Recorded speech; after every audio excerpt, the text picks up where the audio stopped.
Bande de salauds, vous auriez pu appeler Crocodile Dundee. Messieurs, bonjour, préparez-vous à nager le 100 mètres nage libre contre les alligators avec Crawl. Très heureux de retrouver Alexandre Aja, a.a.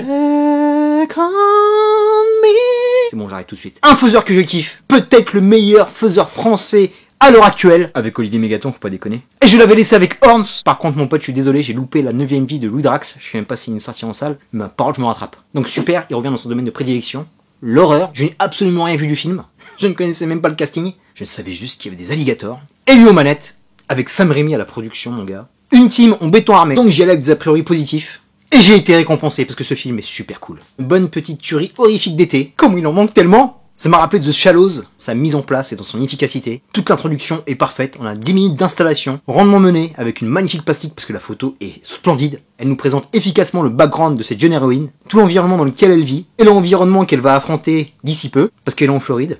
Et en Floride, c'est sujet à l'humidité, aux ouragans, dans un Force 5 qui va débarquer. Comme un ouragan, la tempête en moi. Menteur, t'avais promis d'arrêter. Mais sans nouvelles de son père, elle va décider d'aller voir ce qui se passe. Et c'est là que tout va commencer, car tous les deux vont être pris au piège de l'ouragan, de l'inondation et d'alligators féroces. Dès l'arrivée dans la maison, avec cet alligator qui se pointe, le film part dans une intensité folle et un suspense de tous les instants. On suffoque, on a peur, il n'y a pas de jumpscare à proprement parler, c'est tout l'aspect qui entoure les protagonistes. Ils sont coincés dans un sous-sol, entre l'inondation qui se fait de plus en plus forte, l'eau qui monte, tu vas pouvoir te noyer, les alligators qui sont autour, qui sont eux dans l'environnement et qui vont pouvoir becter, tout est propice au danger. Et à la moindre branche qui bouge, à la moindre bulle qui sort de l'eau, et on flippe. Donc efficace, c'est un mot qui va revenir souvent dans la review, parce que c'est très fort. L'histoire est simple, pas besoin de beaucoup d'artifices pour nous mettre bien, car avec cette solide entrée en matière, on se retrouve dans un huis clos, avec des crocos, qui va être splendide. Et c'est un très bon mélange des genres, car on a affaire à un film catastrophe, de survie, car les deux personnages vont lutter à chaque instant, et un film de monstres, qui sont ici caractérisés par les alligators. Personnage, un père et sa fille,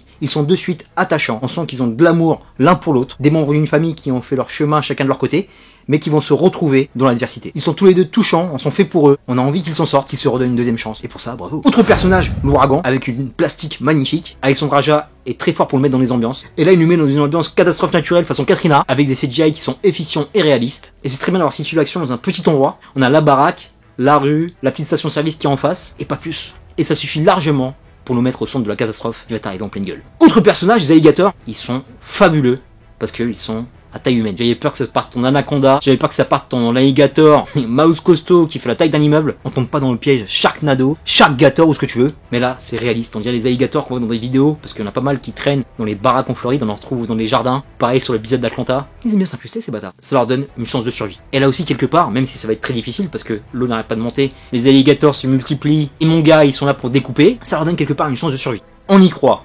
À 5%. Même au niveau de leur technique de chasse, j'avais eu pas mal de documentation sur eux. La manière dont ils te happent dans l'eau pour jouer avec toi et te bouffer, parce qu'ils sont vraiment vicelards. On a pas mal de scènes comme ça dans le film, pour rester un peu plus près de la véracité. Monsieur, c'est documenté. Et cette baraque, qui est un checkpoint, parce qu'ils partent de la cave, petit à petit on va avoir d'autres difficultés, pour atteindre la rue, passer au rez-de-chaussée, pour atteindre le plus haut point de la baraque, un véritable chemin de croix. Ils vont souffrir physiquement, psychologiquement.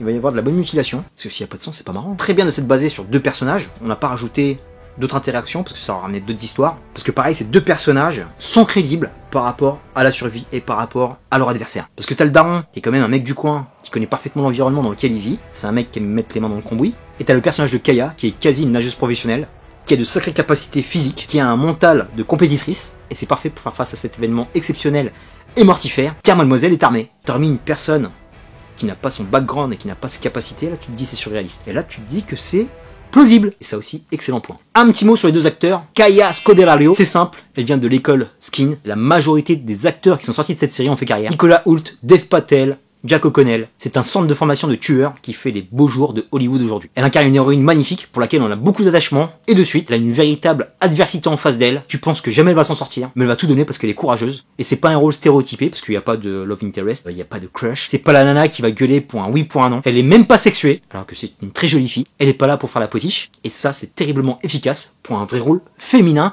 Badass kickeuse, pas comme certaines. Captain Marvel. C'est sympa de voir cette gueule de cinéma qui est Barry Pepper. Excellent papa. Très cool aussi de l'avoir fait revenir parce qu'il est très rare. Je pense qu'on a fait le tour de la question, mon pote. On va conclure. Pour conclure sur Crawl, très content de retrouver ce genre de film. Un film qui fait un peu old school, série B, de le voir en salle, c'était magnifique. En plus, on avait une grande salle. Tout le public est parti sur le Roi Lion. On avait la salle pratiquement que pour moi et mon pote, mais c'était de la bombe. Donc, s'il vous plaît, le public du Roi Lion, allez quand même le voir, parce que ça fera plus d'entrées en salle. On en aura peut-être un peu plus, et ça inspirera aussi les autres réalisateurs de faire un excellent travail, comme Alexandre.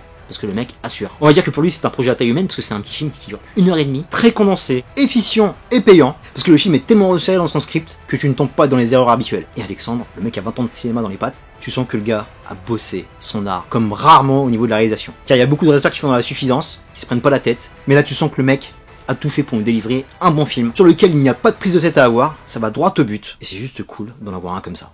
Très bonne énergie horrifique, qui joue parfaitement avec son décor et son environnement. Œuvre qui va faire la misère à ses personnages. Un bon film étouffant, parce qu'un gars faut avoir des poumons pour nager comme ça. Hein. Entre horreur, slasher et survie. Ingénieux, créatif, très bien rythmé et redoutable d'efficacité. Oh yeah. Et Alexandre, un dernier petit mot pour la route. Tous les producteurs du monde entier, aidez-le à réaliser son rêve. Fifi Lachaud a réussi à faire Nicky Larson. Donnez-lui un maximum de blé pour qu'il réalise son Cobra. Parce qu'on le veut tous. C'est une Arlésienne qui manque à notre cinéma, le Cobra. Donnez-lui et donnez-le nous à travers lui. Merci. Terminus pour je te dis à très bientôt pour de prochaines vidéos. D'ici là, porte-toi bien. Vois un maximum de flotte parce qu'il faut t'hydrater sous cette chaleur. Je t'envoie un magnifique peace and love. C'est pas le film qui va faire de la pub pour Lacoste, tout ça, à mon avis. Hein.